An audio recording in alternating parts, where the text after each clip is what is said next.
أعوذ بالله من الشيطان الرجيم بسم الله الرحمن الرحيم الحمد لله رب العالمين وبه نستعين اللهم صل على سيدنا محمد النبي الأمي وعلى آله وصحبه وسلم رب اشرح لي صدري ويسر لي أمري واحلل عقدة من لساني يفقه قولي ولا حول ولا قوة إلا بالله العلي العظيم إلهي أنت مقصودي ورضاك مطلوبي أعطني محبتك ومعرفتك السلام عليكم ورحمة الله وبركاته الحمد لله والشكر لله والصلاة والسلام على رسول الله أما بعد. Pertama sekali kita bersyukur kehadirat Allah Subhanahu wa taala yang telah mengurniakan dan melimpahkan kepada kita bermacam-macam nikmat-Nya yang sangat banyak sampai tidak terhitung jumlahnya. Sama ada nikmat-nikmat yang zahir maupun nikmat yang batin. Mudah-mudahan segala nikmat-nikmat itu sentiasa dikurniakan kepada kita dan dijadikan kita orang-orang yang mensyukuri nikmat. Dan dengan berkat nikmat itu, dengan berkat syukur nikmat itu, mudah-mudahan Allah Subhanahu wa taala menambahkan kepada kita nikmat-nikmat-Nya yang lain. Kuliah Masjid Abidin pada malam ini ingin meneruskan huraian kalam hikmat Asy-Syaikh Ahmad Ibn Athaillah Al-Iskandari radhiyallahu anhu. Kalam hikmat yang ingin dikupas pada malam ini ialah kalam hikmat yang ke-198, yaitu kata Syekh Ibn Atha radhiyallahu anhu, rubbama barazatil haqaiqu maksufatal anwar idza lam yu'zan laka fiha bil izhar. Ada kalanya ilmu hakikat itu nampak pudar cahayanya jika engkau belum mendapat izin untuk mengeluarkannya. Baik, kalam hikmat Syekh Ibn Atha yang ke-158 ini agak khusus sikitlah. Khusus bagi golongan yang telah mencapai sebahagian daripada hasil pengamalan tasawufnya. Karena tasawuf itu ada dua bahagian utama. Satunya bahagian usaha kita, bahagian amalan kita, ikhtiar kita. Apa yang disebut sebagai makasib, bahagian yang perlu kita usahakan, bahagian yang perlu kita ikhtiarkan, yang kita amalkan, seperti amalan-amalan, adab-adab yang kita laksanakan, mujahadah, mendirikan solat yang fardu ditambah dengan yang sunat, melaksanakan ibadah-ibadah yang lain seperti membaca Al-Quran, berqiyamul lail, melakukan kebajikan-kebajikan yang lain seperti infak fisabilillah, berpuasa dan sebagainya. Semua amalan ini merupakan bahagian makasib, bahagian usaha. Apa yang perlu dan boleh kita usahakan. Jadi yang nampak pada bahagian pertama ni bahagian usaha kita lah. Kita bersungguh-sungguh. Apa yang penting pada bahagian ini adalah niat yang betul. Kita mengamalkan amalan agama tu niat yang betul. Niat yang macam mana? Niat mengabdikan diri kepada Allah. Apa yang kita sebut hari ini lillah, kerana Allah. Jadi kita buat semua itu dalam rangka pengabdian diri kita kepada Allah, melaksanakan perintah Allah. Kemudian apa lagi yang penting pada bahagian ini? Bahagian makasib ini, usaha ini, kesungguhan. Perlu ada kesungguhan. Sebab manusia ni kadang-kadang dia on off. Kadang-kadang semangat dia naik, kadang-kadang jatuh. Kadang-kadang kuat, kadang-kadang lemah. Masa kuat tu dia rajinlah sikit. Masa malah tu dia jadi dorok sikit lah. Berat sikit lah. Jadi dia kena ada kesungguhan. Maksudnya dia tetap melaksanakan amalan-amalan yang biasa dilaksanakan. Dalam keadaan dia rajinlah. Dalam keadaan dia masa malah, masa berat pun dia buat juga. Tetap buat. Laksanakan benda tu tetap dilaksanakan. Inilah tuntutan ubudiyah. Kerana kita semua buat semua itu adalah dalam rangka kita mengabdikan diri kepada Allah. Dalam keadaan sama ada rasa senang ke susah ke, itu peringkat kita tak enak lagi dah. Kita akan rasa macam tu. Ada rasa rajin, ada rasa malah. Tapi perlu ada kesungguhan. Kesungguhan inilah yang disebut di dalam Al-Quran, termasuk dalam makna mujahadah. Kesungguhan itu, dan dia menjadi sebab Allah Ta'ala mengurniakan kurniaannya itu. Menjadi sebab Allah Ta'ala membuka pintu hati dia. Menjadi sebab Allah Ta'ala memberikan dorongan kekuatan kepadanya. Sehingga hak payah jadi mudah, hak berat jadi ringan. Jadi dia kena kesungguhan dulu. Dan itulah yang disebut dalam Al-Quran, walladzina jahadu fina lanahdiyannahum subulana. Ayat ini biasa sekali disebut oleh ulama-ulama ahli tasawuf lah. Bahkan bukan saja ulama tasawuf, ulama-ulama lain pun banyak mengulas tentang ayat ni dari aspek mereka lah, dari sudut keilmuan masing-masing lah. Dan orang-orang yang bermujahadah, bersungguh-sungguh, fi wallazina jahadu fina, pada jalan kami, yakni dalam melaksanakan perintah-perintah kami, perintah Allah, bersungguh-sungguh dia. Lanahdiyannahum subulana, kami akan hidayatkan, kami akan tunjukkan, kami akan kurniakan kepadanya jalan-jalan yang boleh membawa dekat kepada kami, jalan-jalan yang boleh membawa kepada makrifat akan kami, jalan-jalan yang boleh membawa redha akan kami, yakni kepada Allah Subhanahu wa taala. Jadi kekuncinya mujahadah. Peringkat makasih ni, peringkat usaha ni. Kadang-kadang masa rajin nak mari sejik, nak mari dengar, kadang mari malah. Dia mari. Dia naik turun tu biasa. Tapi time malah tu kena lawang tu. Kena lawan. Kemudian apa lagi pedoman-pedoman pada peringkat makasib ini, peringkat usaha ni, sebaik-baiknya dipandu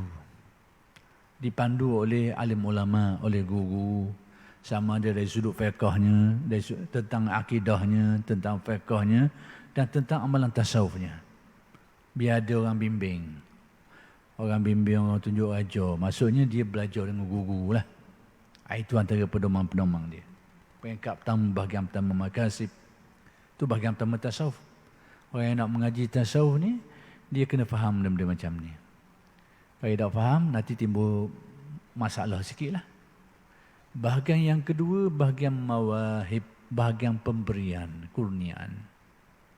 Pemberian Allah, kurniaan Allah. Bermacam-macam lah. Dikurniakan perasaan kuat ingat kepadanya, dikurniakan perasaan bertambah yakin kepadanya, diberikan kurniaan memahami tentang rahsia ketuhanannya secara lebih mendalam, diberi kekuatan dorongan untuk melakukan sesuatu yang orang lain tak boleh nak buat. Diberi pertolongan, diberi penjagaan dan bermacam-macam kurnia Allah. Yang kita sebut sebagai ma'unah atau karamah itu sebahagian saja. Banyak cabang-cabang dia. Diberi istiqamah, dapat melaksanakan amalan tu bertahun-tahun, sejak dia belajar sampai ke mati, dapat dilaksanakan dengan istiqamah. Tak putus-putus dapat dilaksanakan bertahun-tahun, tak jemu-jemu dia buat. Yang wajib tu tak boleh nak kata apalah, memang kewajipan. Hak sunat-sunat tu yang mengiringi lagi dengan solat-solat sunatnya, dengan zikir-zikirnya, terlaksana bertahun-tahun istiqamahnya sampai ke mati. Itu istiqamah. Itu juga sebahagian kurnia dia. Sebab tak mudah orang boleh gitu tu. Tak mudah. Diberi kekuatan untuk ingat kepadanya dengan kadar yang lebih yang orang lain tak mampu lakukan. Diberi kekuatan kepadanya untuk melaksanakan amal-amal ibadah yang jarang orang lain dapat laksanakan. Semua itu kurnia dia mereka. Dan banyaklah. Kurnia. Jadi tasawuf ni ada dua bahagian. Bahagian usaha, bahagian kurnia. Jadi bahagian usaha ni itulah yang kita kena tumpukan. Dengan syarat-syarat saya kebut tadi tu. Pedoman-pedoman umum tadi tu. Bahagian pemberian ni tunggulah pemberian dia. Kena tunggu. Jangan pula kita ni duduk cari bahagian orang tunggu ni. Orang tunggu tu kena tunggu kurnia Allah Taala. Jangan kosek bahagian tu. Bahagian kita bahagian usaha kerja. Kalau kita kerja dengan majikan kok, bahagian kita ni bahagian kerja tu, buat kerja tu. Gaji bahagian majikan. Jangan kosek bahagian gaji. Kita koseknya marah ditokeylah. Itu bahagian pemberian. Bahagian kita bahagian kerja. Sampai masa diberi, kadang-kadang ditambah, dinaik pangkat dan macam-macam lagi. Dia beri elang itu, elang ni. Bergantung kesungguhan, niat yang ikhlas, kurnia Allah dapatlah. Itu. Jadi ini perkara yang perlu kita faham tentang tasawuf. Jadi sekarang ada di antara orang-orang yang menghayati ilmu tasawuf ni mendapat kurniaan Allah. Antaranya apa yang disebut sebagai memperolehi ilmu makrifat, kefahaman yang lebih mendalam tentang rahsia-rahsia Allah, rahsia-rahsia ketuhanan Allah, apa yang orang lain dah nak faham oleh. Kefahaman dia tu, keyakinan, kefahaman yang melebihi daripada kadar orang ramai boleh.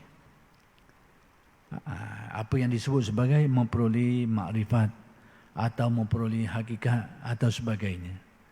Jadi saya nak beri contoh mudah lah, contoh nak faham. Hak ringan-ringan, contoh mudah-mudah nak faham dia ni. Dengan penceritaan, bukan kisah yang berlaku. Supaya kita faham bahagian-bahagian pemberian ni, benda bukan benda pelik sebenarnya. Kita tak perasan je. Bila tak perasan tu berasa macam pelik lah. Tapi benda tak pelik mana.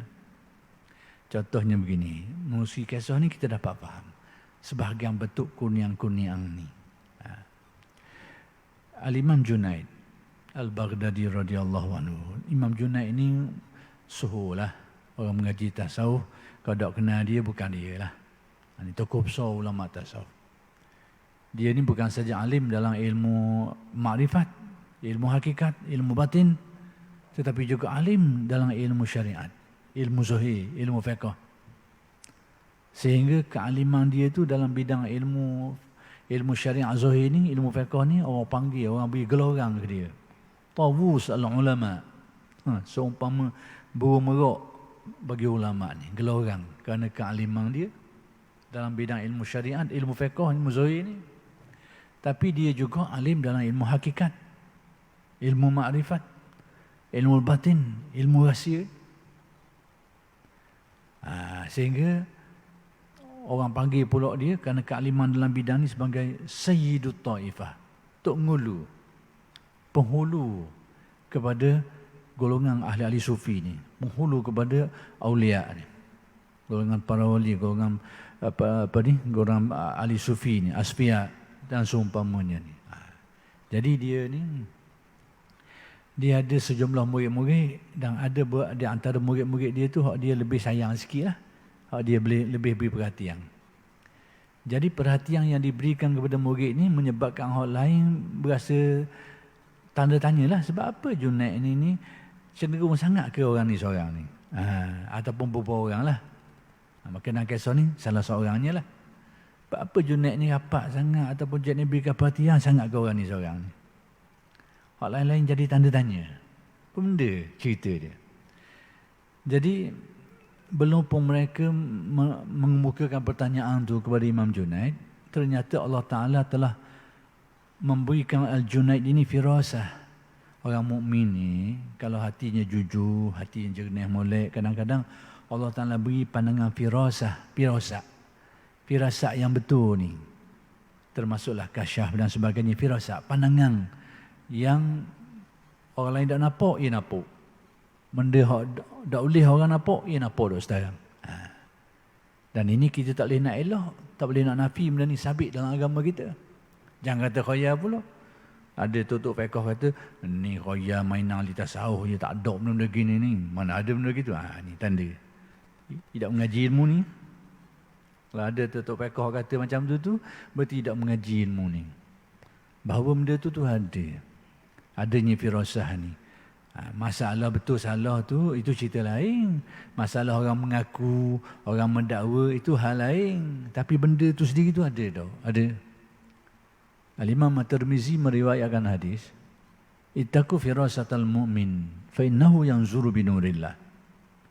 Berjaga-jagalah terhadap firasat orang mukmin ni, kerana dia melihat dengan pandangan, dengan nur hidayat daripada Allah, pandangan tembus. Jadi Junaid ni sebelum murid-murid dia duk bunyi, duk khabar, duk soal banyak benda ni, dia dapat menangkap dengan firasatnya tu, gerak-gerak pada murid-murid dia ni. Lalu dia uji. Dia uji. Dia buat ke mana? Dia beri burung seekor seorang. Dia beri pada murid-murid dia ni burung seekor seorang. Lalu dia buat apa? Dia suruh murid-murid ni, dia beri pesan dulu. Dia kata, mu pergi cari tempat. Bila mu sampai satu tempat tu, tak ada orang tengok mu. Mu tidak dilihat. Tak ada orang tu. Mu sembelih burung ni. Dia pesan gitu. Masing-masing kena pergi cari tempat. Cari pergi lah mana-mana pun. Bila jumpa tempat tak ada orang, sembelih burung ni. Jadi masing-masing murid Al-Imam Junaid ni, beberapa orang ni, sekitar 40 orang itu lebih kurang, dia orang pergilah ambil seekor orang, pergi jumpa tempat tak ada orang, sembelih. Orang ni pula pergi tempat tu, tempat tak ada orang, sembelih. Akhir sekali bawa balik ke Junaid. Bawa balik ke Al-Imam Junaid. Tapi kesemuanya, sebahagian kesemuanya bawa balik dengan burung yang sudah disembelih, kecuali seorang. Pelik seorang dia. Walik hidup-hidup lagi. Hak lain walik, orang mati belaka. Burung yang sudah disembelih. Jadi Imam Junaid tanya sebenarnya nak memberitahu. Dia tanya ni memang benda ni dibuat oleh Junaid ni untuk menjelaskan hakikat ni. Jadi dia tanya murid-murid dia, kenapa mu sembelih burung? Tadi Tok Guru kata, Tuan Syekh kata, pergi cari tempat tak ada orang, sembelih. Dan kami jumpa tempat tak ada, pergi tempat tak ada orang, kami sembelih lah. Seperti yang Tuan Syekh suruh tu. Hanya pula seorang ni, hak mari bawa hak hidup-hidup ni. Apa mudah sembelih?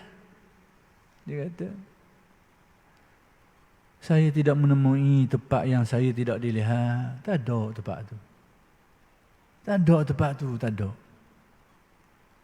Pergi sini berasa dilihat. Pergi sini berasa dilihat. Tak ada tempat. Kata je ni, kamu tengok. Makrifat dia tu. Orang lain tak takap lagi, dia seorang. Kedalaman makrifatnya tu. Itu maksudnya. Itu sebahagian daripada ilmu-ilmu makrifat tu, sebahagian. Kedalaman tauhidnya. Kehalusan fahamnya. Cita rasa pandangan batinnya itu yang orang lain tak perasan. Dan banyak lagi benda ni banyak lagi cabang-cabang dia. Itu contoh jasa. Nak beritahu. Baik. Jadi kalam hikmat yang ke-198 ni nak ceritakan orang yang mendapat tu. Sebab tu saya kata kalam hikmat ni hujung-hujung ni dia agak hala ke naik sikit. Nak kata tinggi sikit, tinggilah sikit. Tapi tetap adalah bahagian-bahagian yang kita boleh ambil manfaat. Contohnya tadilah di sebalik cerita tu bahawa tauhid kita ni biarlah kita usahakan sampai ke tahap kita berasa dilihat oleh Allah di mana pun kita berada. Kita nak belaka tu. Nak belaka tu. Bukan benda payah benda tu. Dari segi nak faham benda tu bukan benda payah. Nak boleh tu payahlah juga. Tapi nak faham tu bukan benda yang payah. Baik. Jadi Imam Junaid ni, Syekh Ibn Atta' ni nak cerita, nak menjelaskan tentang kedudukan orang yang memperolehi sebahagian daripada ilmu-ilmu makrifat ni. Baik. Jadi ilmu-ilmu makrifat ni sebenarnya bermanfaat untuk orang tu juga dan juga untuk orang lain. Sebab tu Nabi berpesan, baca dalam ada riwayat-riwayat hadis, kesimpulannya, kalam-kalam dia tu saya lama tak tengok hadis-hadis tu, jadi tak pernah ingat. Jadi kesimpulan kalam hadis Nabi tu, iaitu tentang orang-orang yang Allah Ta'ala berikan kezuhudan hatinya. Bahawa orang ni akan memancarkan hikmah. Orang yang Allah Ta'ala bersihkan hati dia, memberikan hakikat kezuhudan ni, hatinya dibersihkan Allah dari pengaruh keduniaan ni, orang ni hati dia bercahaya, macam pelita. Nak kabarnya apa benda? Bahawa memperolehi ilmu-ilmu makrifat ni bukan saja bermanfaat pada orang yang boleh tu, tapi dia akan memberi pelita ke orang, bercahaya ke orang juga. Kehidupan dia tu, nasihat dia, pandangan dia, tutur kata dia, tindakan dia akan memberi manfaat kepada orang ramai.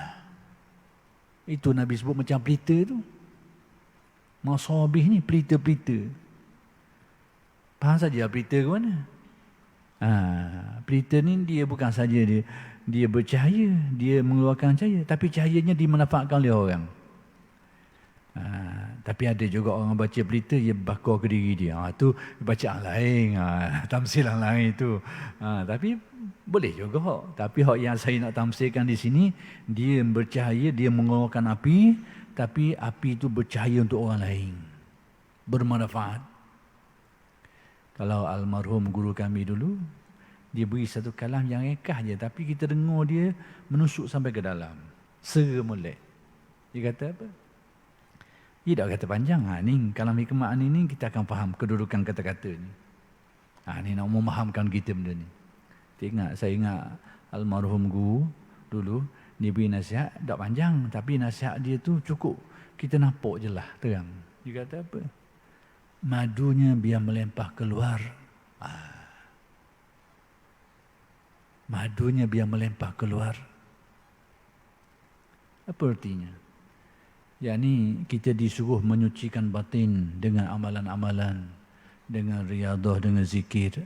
Mudah-mudahan Allah Ta'ala bersihkan hati kita dan terangi batin kita dengan nurul hidayah. Tapi jangan sampai di dalam dada kita saja. Petunjuk-petunjuk, pedoman-pedoman tadi itu. Tentang iman, tentang takwa, tentang makrifat tauhid itu, jangan si pandang. Biar melempah keluar. Biar dimanfaatkan oleh orang lain juga. Biar orang lain boleh ambil manfaat daripadanya juga. Itu maksudnya. Biar melempah keluar. Kemanisan daripada keimanan yang dikurniakan tadi itu, biar dirasai oleh orang juga. Itu maksudnya. Sebab itu, kalau kita tengok pada pedoman kenabian, orang yang paling baik ini, antara ciri yang kita tengok kebaikan seseorang ni, jangan tengok dari aspek-aspek lain. Aspek antara yang paling utama adalah manfaatnya kepada orang lain. Khairun nasi anfa'uhum linnas. Sebaik-baik manusia ni, orang yang paling banyak, paling bermanfaat kepada orang lain. Banyak. Apa-apa yang dia buat, sama ada tutur kata dia, percakapan dia, pengajaran dia, tindakan dia, perancangan dia, usaha dia, memberi manfaat kepada orang. bukan mencelakakan orang, bukan menyusahkan orang, bukan memecah belahkan orang, bukan melagak-lagakkan orang, tapi memberi manfaat kepada seluruh orang. Itu ukuran dia. Ukuran nak tahu baik dan baik. Jadi orang yang seperti ini ni, yang banyak beri manfaat kepada orang ni, tak akan boleh buat kalau hati dia tu tidak ada nur. Kalau batin dia tu tak ada nur, dia dah nak buat. Boleh buat sehari, boleh buat 2 hari. Lepas tu, rebah debing lah. Tahu tak? Rebah debing. Tak tahan. Yang mampu melakukan ini, orang yang Allah Ta'ala terangkan nur je. Hati dia tu diterangi dengan nur. Yang ini. Nurnya melempah. Perbuatan dia, tindakan dia, dia ambil manfaat oleh ramai orang. Ramai orang ambil manfaat kepada dia. Inilah yang disebut tadi itu. Jadi sekarang Syekh Ibn Athaq nak menjelaskan tentang kedudukan orang macam ni. Bahawa ada orang yang dikurniakan, mendapat kurnian-kurnian Allah Subhanahu Wa Taala ni dalam bentuk keyakinan, keimanan, kefahaman dan sebagainya, keimanan dan sebagainya, yang mana kalau dia boleh kongsikan dengan orang, memanfaatkan orang boleh ambil manfaat daripada dia, boleh ambil faedah daripada dia. Itu dia. Jadi sekarang ni persoalannya, orang yang mendapat kurnian-kurnian ni, apakah semuanya itu boleh lakukan itu? Tidak, kata Syekh Ibn Athaq. Syekh Ibn Athaq kata macam ni. Ada kalanya ilmu hakikat itu bagi orang yang dapat kurnian ni, nampak pudar cahayanya. Orang tu dia dapat ilmu hakikat ni, tapi cahayanya tak apa nak terang molek. Dia sendiri nampak, tapi tidak cukup untuk menampakkan orang lain. Dia sendiri mendapat kemanisannya, keyakinannya itu, ehwal hati, kefahaman tentang hal-hal ketuhanan tu. Dia dapat kefahaman dan keyakinan dan kemanisannya itu, dan kebijaksanaannya itu. Tapi tak padang, tak cukup nak kongsi dengan orang. Tak dang lagi. Ada seperti ini, kata Syekh Ibn Athaq. Jadi katanya, ada kalanya ilmu hakikat itu nampak pudar cahayanya. Pada orang yang dapat tu pudar, tak terang molek. Untuk dia boleh pakai. Dia dapat memahaminya, mencapai rahsianya, menikmati kemanisannya, dan memperoleh manfaat kebijaksanaannya. Dia dapat benda tu. Tapi bila nak cerita ke orang tak boleh nak takat. Tak takat orang. Itu tanda. Pun dia kata, maka jika belum mendapat izin untuk mengeluarkannya, itu tanda bahawa orang tu belum dari segi tasawufnya. Bukan dari segi fiqhnya, ingat salah faham. Dari segi tasawufnya, dia belum mendapat izin untuk mengajarkannya kepada orang. Kalau kita kok buah tak masuk molek lagi. Buah tak masuk molek, orang lain tak nak makan lagi, getah lagi. Getah lagi, tapi buah dah. Pokok tu buah dah tu, tinggal lagi orang lain tak nak makan lagi buah tu. Begitulah. Jadi nak beritahunya, kadang-kadang berlaku seperti ini. Seseorang yang menghayati tasawufnya dengan amalannya, dengan mujahadahnya, dengan zikirnya, muraqabahnya, kadang-kadang memperolehi sebahagian daripada rahsia makrifat ni. Dan dia sangat rasa suka nak kongsikan kepada orang. Setengah orang yang dapat benda ni, dan dia rasa nilayangnya tu, dia rasa hikmah kemanisannya, hikmah kebiasaannya, dia rasa kadang-kadang dia nak kongsi kepada semua orang atas nikmat yang dia dapat tu. Tapi ternyata bukan semua orang boleh buat macam tu. Ada orang memperolehinya, tapi tak cukup matang untuk mengajarkannya kepada orang lain. Dia hanya untuk diri dia saja dulu.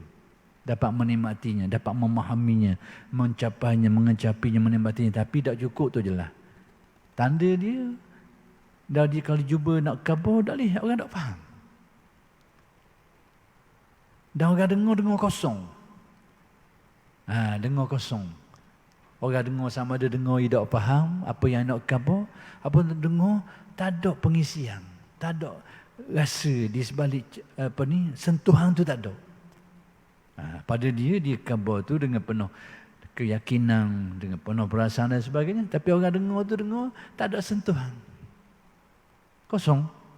Kadang-kadang faham pun tak pernah faham. Itu tanda bahawa dia belum diberi keizinan untuk menyampaikannya. Dalam kalau kita bandingkan dengan pokok tadilah, buah dah, tapi buahnya tak masuk molek lagi. Belum cukup masanya untuk dia ni dimanfaatkan oleh orang lain. Belum sampai masanya lagi.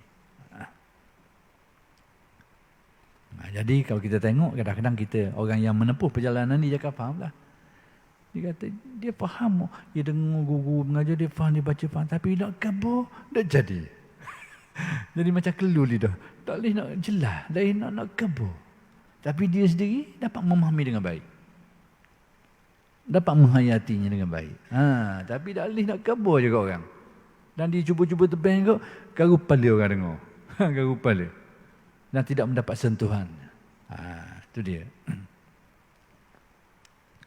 Baik, sesiapa yang belum sempurna sifat-sifatnya. Sebab itu tasawuf ni, dia ada khususiah dia yang tak ada dalam fiqh lah. Tak ada dalam usuluddin. Antaranya benda ni lah. Sekalipun dia tahu benda tu, dia faham, tapi kalau dia belum sampai masa dia tak nak kabur orang. Dia nak cerita. Cerita, orang tak faham oleh. Orang tak dapat ambil banyak manfaat daripadanya. Baik, sesiapa yang belum sempurna sifat-sifatnya,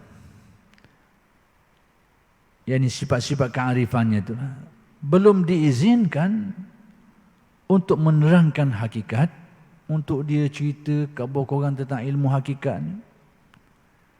Dan bila ia menerangkannya, bila dia cuba nak terangkannya juga, pasti akan terlihat suram cahayanya. Orang yang dengar tu, tak apa nampak. Itu dia. Tanda bahawa dia belum sampai ke tahap diizinkan untuk menyampaikannya.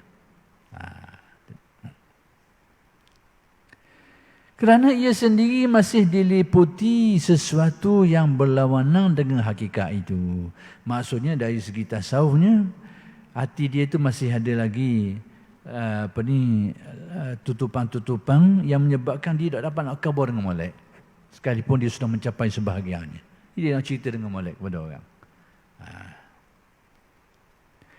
Dan kerana itu pula ditolak oleh pendengarnya. Orang dengar pula, sama ada tak faham ke, ataupun tak jelira ke, tak ada sentuhan ke, tak ada zuk ke, tak ada. Tapi kalau dia seorang orang yang sampai ke darjahnya itu, kalam-kalam dia itu membuka minda orang. Kalam-kalam dia itu menembus sampai ke dalam hati dan perasaan orang. Kalam-kalam dia itu akan memahamkan orang. Kalam-kalam dia itu akan menjadi kunci yang akan membuka banyak kefahaman-kefahaman yang buntu selama ini. Itu tanda. Dia duduk ke tahap sudah layak untuk mengajarkan kepada orang. Orang nampak. Yang nampak ni pula bukan semua. Nanti kita akan tengok dalam kalam hikmah ni. Bukan semua. Beberapa kriteria orang juga yang boleh tu. Tidak semua juga. Nanti akan tengok benda ni pada kalam hikmah yang selepas daripada ni.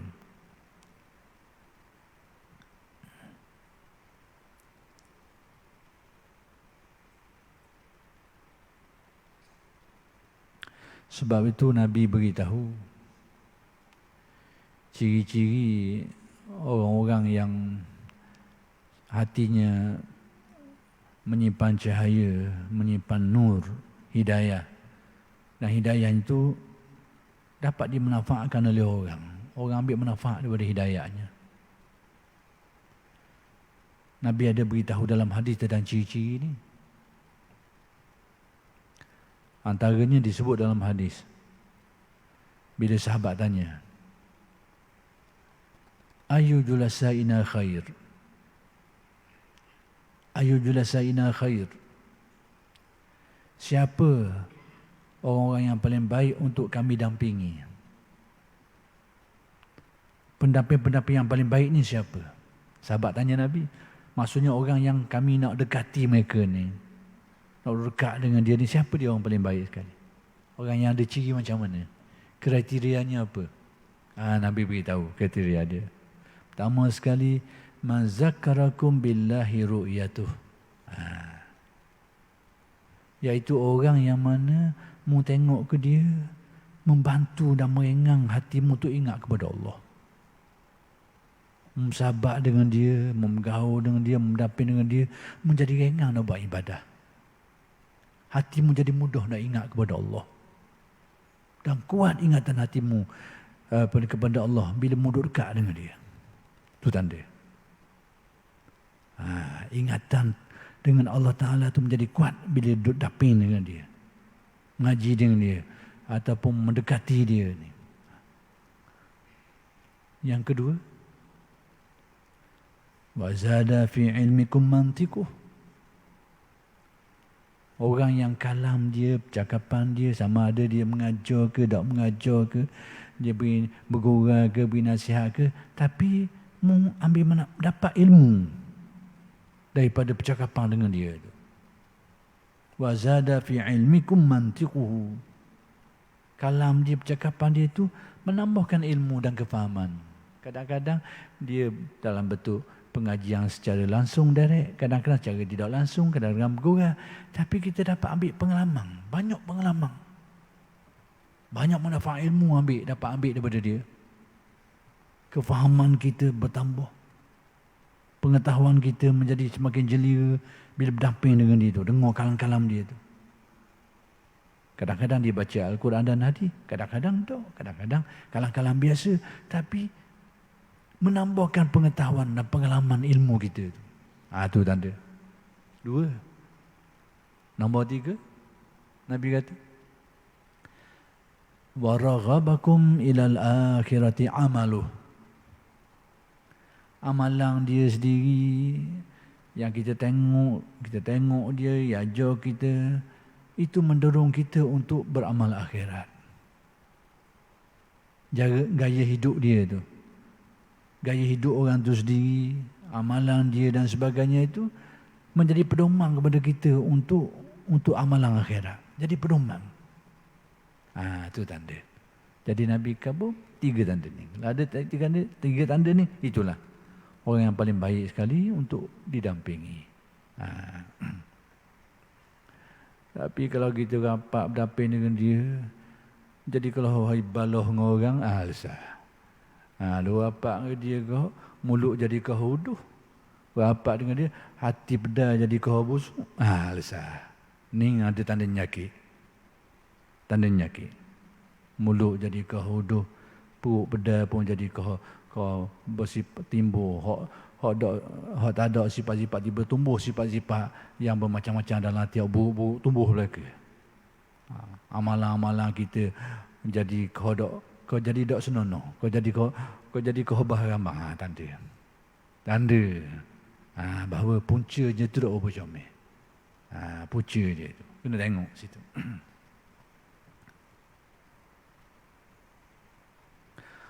Jadi tertib molek beradak, jadi hilang adak. Tanda. Molek tertib terni dah tak ada sopan, tiba-tiba jadi bengih, jadi gasuh. Tanda. Tanda ada benda tak kena. Puca taki air tu, ada benda dalam taki tu. Tak tahulah ada benda-benda ke muka dalam tu. Ada benda-benda dalam tu. Molek-molek jadi beradak, jadi tak beradak. Molek-molek hormat kau orang, jadi dak hormat kau orang. Molek-molek jadi bergaul dengan jadi musuh dengan. Tu tanda. Ada benda tak kena dengan puca tu.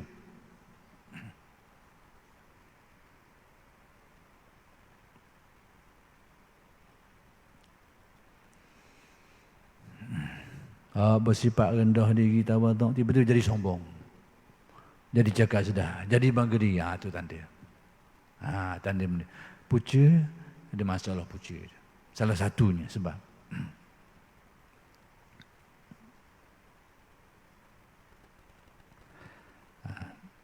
Abul Abbas Al-Mursi berkata,